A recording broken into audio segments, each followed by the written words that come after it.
बाहर जाके rural districts के हेडक्वार्टर्स में पब्लिक ग्रीवेंसेस को रिड्रेस करने की जो कोशिश है वो जारी है। तो हम चाहेंगे कि इसका फ्रीक्वेंसी बढ़े, पर कई बार वक्त जो है वो बीच में खड़ा हो जाता है। हम ये भी चाहते हैं कि इसकी फ्रीक्वेंसी बढ़े। एक्सपीरियंस ये कहता है कि इसमें कि हम वही दो किस्म की लोग आते हैं जिनके कठिनाइयाँ होती हैं, जिनकी मुश्किलातें जो है। एक तो अपना पुलिस का जो परिवार है उसमें इतना बड़ा परिवार है, उनके लोग आते हैं, उनके घर में बड़ी मसाइल होते हैं और इतना लार्ज फोर्स से फैला हुआ है, तो उनका SRO केसेस होते हैं, ट्रांसफ़र की केसेस होते हैं, उनके फैमिलीज़ में हेल्थ की इश्यूज होते हैं, चिल्ड्रन की एजुकेशन, बच्चों की एजुकेशन के मसले होते हैं, ये सब होते हैं। अब मैं वही मैंने आज कोशिश करी कि पहले अपने पुलिस वालों की सुन लूं, फिर बाकी जो लोग बैठे हैं उनको सुनूंगा। तो अभी यहाँ पे जो पहले के एक्सपीरियंस रहे हैं उसमें इन्वेस्टिगेशन की लेट इन्वेस्टिगेशंस को लेकर, या फिर पुलिस के कुछ पुराने इंक्वायरीज़ हैं उसको लेकर लोगों को रहता है, खदशा रहता है, वो सब होते हैं। मैं उम्मीद करता हूं कि काफ़ी कुछ हम हल कर पाएंगे यहीं पे बैठे बैठे। कई सारी चीज़ें जो पुलिस हेडक्वार्टर्स के मुतलक होता है वो तो एकदम मेरे हाथ में होता है, मैं 5 मिनट में कर देता हूँ। जिसमें थोड़ी बहुत तहकीकात करना होता है उसमें थोड़ी टाइम लग जाता है।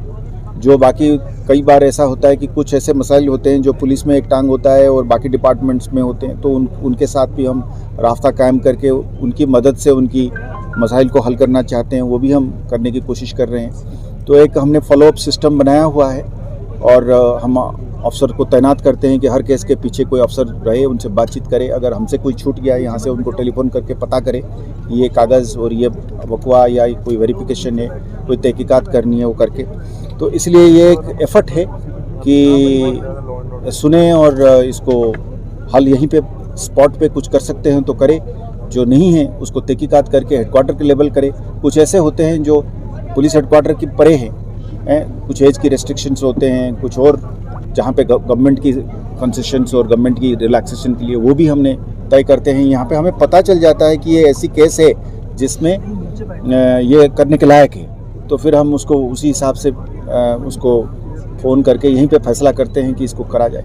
जी आपने बहुत देखा हमने जम्मू और कश्मीर में आपने मैक्सिमम डिस्ट्रिक्ट्स में आपने पब्लिक दरबार की, लोगों को सुना, लोगों को देखा, लोगों की मुश्किल। क्या आप महसूस नहीं करते हैं कि जो ये आपका अवामी दरबार का सिलसिला है इसकी फ्रीक्वेंसी बढ़ाने की ज़रूरत है और दीगर जो आपके सीनियर ऑफिसर्स हैं उनको भी फील्ड में आने की ज़रूरत है? जी बिल्कुल सही है। इसमें मेरे ख्याल में और भी अफसर्स इसमें धीरे धीरे शामिल हो रहे हैं और ये एक स्ट्रक्चर्ड तरीके से इसकी फ्रीक्वेंसी और अफसर्स और डिपार्टमेंट में भी मेरे ख्याल में हमने देखा है कि सरकार कर रही है। तो हमारे अफसर जो है, पुलिस अफसर जो है, वो भी जगह जगह पे अभी सुनने की अभी सिलसिला शुरू किया है। और जब हम मिलते हैं तो कुदरती कई सारी चीज़ें ऐसे होती है कि वो सुधर ही जाती है।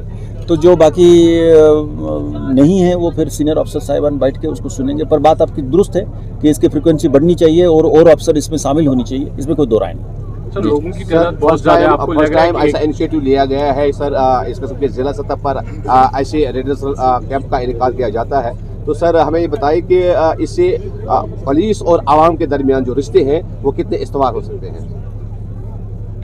देखिए, बहुत हो सकते हैं इसमें। मैंने देखिए ना, हमें इस चीज़ की बड़ी एहसास है कि बाकी डिपार्टमेंट के निस्बत में पुलिस डिपार्टमेंट का एक इंटरेक्शन जो है, और भी डिपार्टमेंट्स हैं पर पुलिस की एक रिलेशनशिप और एक इंटरेक्शन बहुत डायरेक्ट है। कॉमन मैन जो स्ट्रीट में चलने वाले आम आदमी जो है उसके साथ पुलिस का एक रोज़